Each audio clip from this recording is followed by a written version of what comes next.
Last Saturday in San Francisco, the 49ers and the Dallas Cowboys met in postseason play for the third straight year, and it's getting to be a habit, Tom. It sure is, and a bad habit for San Francisco, Al. Dick Nolan's 49ers were trying to end the Cowboys' domination that had seen the first two of those games go to Dallas in the 70 and 71 NFC Championship games.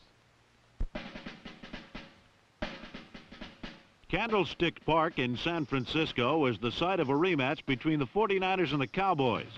On Thanksgiving Day, San Francisco had beaten Dallas 31-10, but there was much more at stake in this game, as both teams hoped to grab the first nugget on the way to the Super Bowl goal.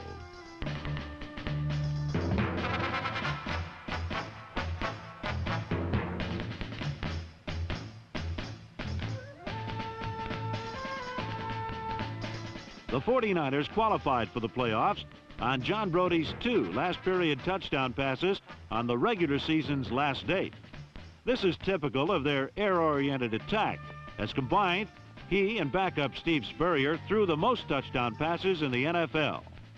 Although Dallas's Craig Morton set a team record for completions in a season, and he has super snatchers in Ron Sellers, Billy Parks, Lance Alworth, and Bob Hayes, the Cowboys move best on the ground, with Rayfield Wright number 70 and his line mates making room for 1,000-yarder Calvin Hill and all-purpose Walt Garrison.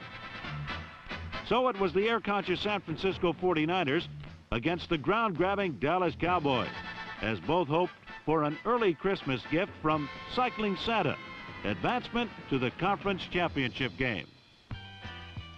This game was to be the highest scoring of the 4 divisional playoffs, and 7 points went up when Vic Washington fumbled, then rumbled 97 yards with the opening kickoff.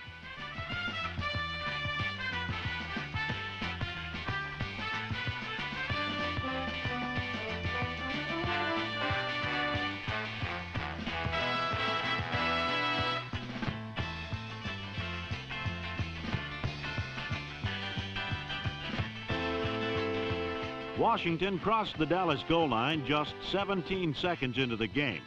The first kickoff return for a touchdown against Dallas since 1966. For contrast, consider Cliff Harris's return of the following kickoff.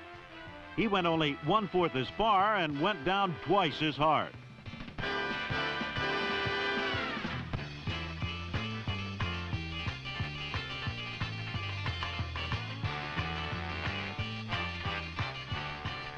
Dallas quarterback Craig Morton went right to the game plan, running 7 straight times, Hill carrying 6 in a row.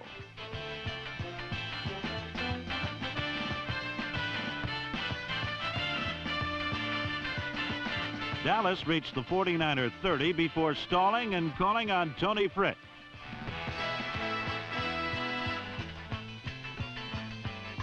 With just 4 minutes gone, both teams had scored, and San Francisco led 7-3. Later in the first period, the 49ers were on the go again. A good fake froze number 20 Mel Renfro and enabled Gene Washington, number 18, to break by him.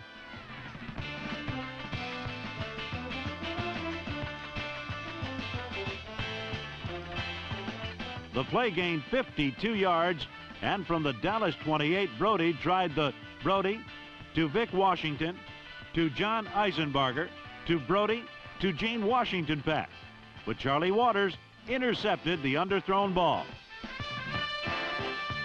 Dallas had the first turnover, but soon committed the second when Morton slipped, tried to run, and fumbled when hit by number 43, Wendland Hall.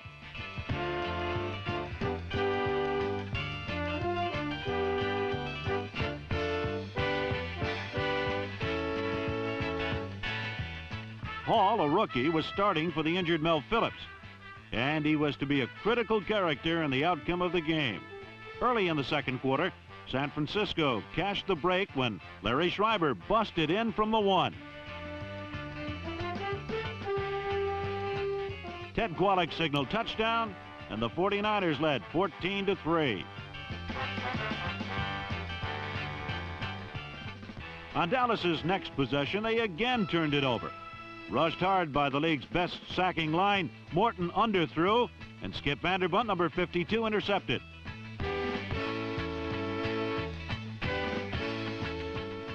In their earlier meeting, Vanderbunt had scored 2 touchdowns, and he was to be a burr under the Cowboys' saddle again in this game. Then, with a view from our opposite side camera, Brody hit Washington with a perfect pass, the only way to beat Mel Renfro's close coverage. From the 1, Schreiber scored his 2nd touchdown, and San Francisco led 21-3. Despite the big deficit, Dallas refused to be blown out. A field goal moved them to 6 points. And then, though a drive started ominously, they began a late first-half march. The Cowboys got another break when Hill attempted a lateral to Garrison number 32, and Lance Allworth recovered his fumble.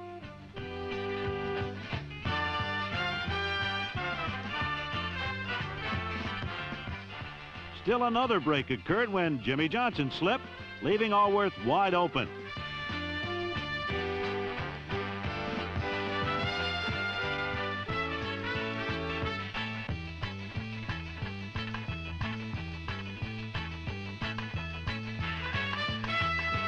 The 28-yard touchdown pass narrowed the margin to 21-13.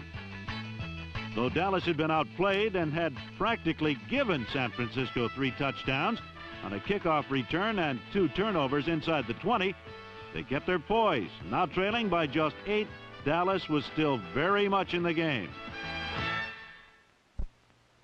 All season long, Dallas has been a first-half team, often suffering from woeful letdowns in the second half, Tom. Well, that course had run true again, Al. The Cowboys, trailing by 8 after the first half, wouldn't get a chance for a second straight Super Sunday, and their championship reign would have ended last week. As the halftime ceremonies took place, Dallas pondered a way to break their curious habit of letting up in the second half.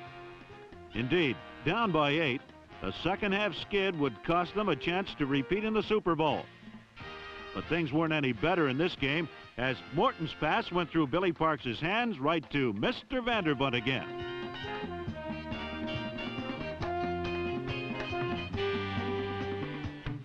This turnover would again help set up a score. Though stopped on 4th down, from good field position, Jim McCann coffin cornered a punt at the 5. On the next play, Hill was racked by Charlie Kruger and fumbled.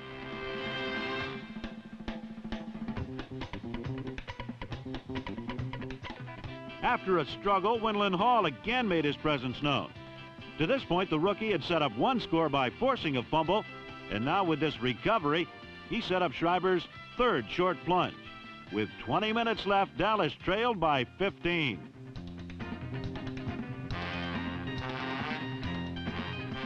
The Cowboys needed a quick score, and Morton almost got it, but his pass was dropped as Jimmy Johnson kept close enough to disturb Bob Hayes.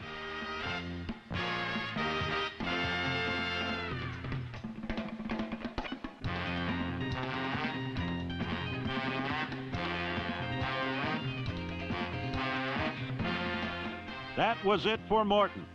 Tom Landry decided it was time to bring on Staubach.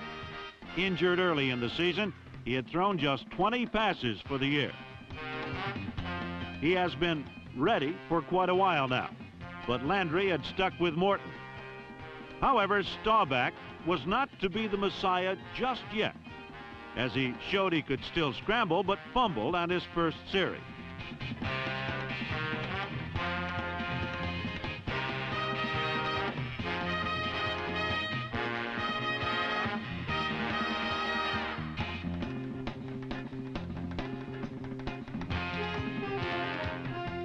The lost ball gave San Francisco another scoring chance off the turnover.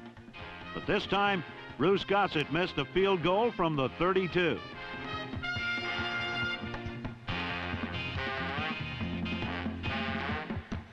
It was 3 points San Francisco would sorely miss.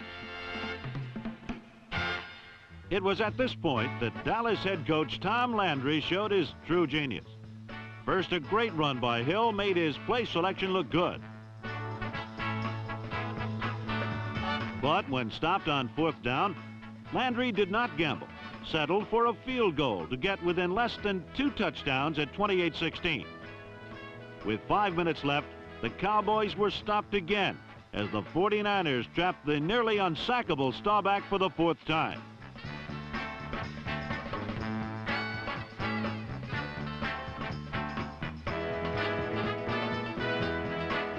Landry elected to punt and not give the ball up in close where a field goal would cinch it for the 49ers. The defense held, and trailing by 12 with 2 minutes left, Staubach went in and got a touchdown. The critical first step if Dallas was to survive the playoffs. A perfect pass to Parks, and Dallas was down by 5.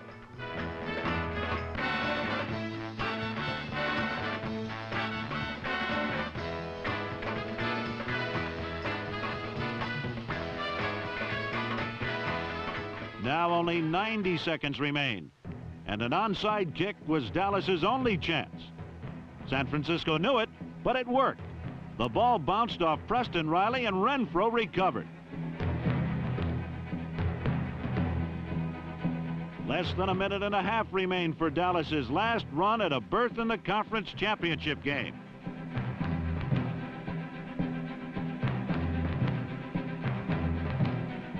As both teams watched, Staubach moved Dallas 50 yards with 3 bold strokes. First down from the 50. Staubach found no one open and scrambled for 21.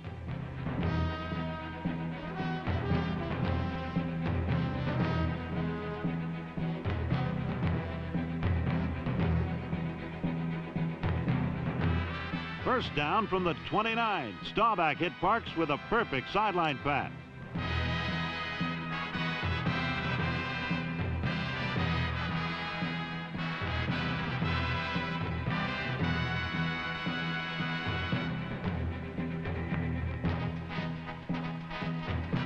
First down from the 10. 56 seconds left.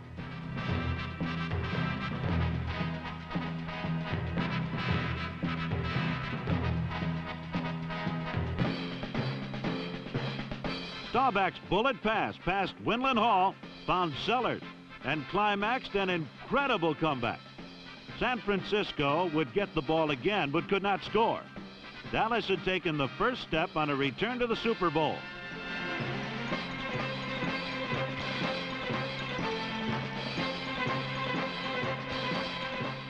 History had been repeated. One game before, John Brody had come in relief and pegged 2 fourth-quarter touchdown passes to put San Francisco into the playoffs. This time they were put out of it when Roger Staubach came in with all the chips on the table and threw 2 touchdown passes in the last 90 seconds. It was an unbelievable reversal of 49er fortune. They were out of it now, but the Cowboys, riding Reborn Roger, continue their quest to repeat as Super Bowl champions.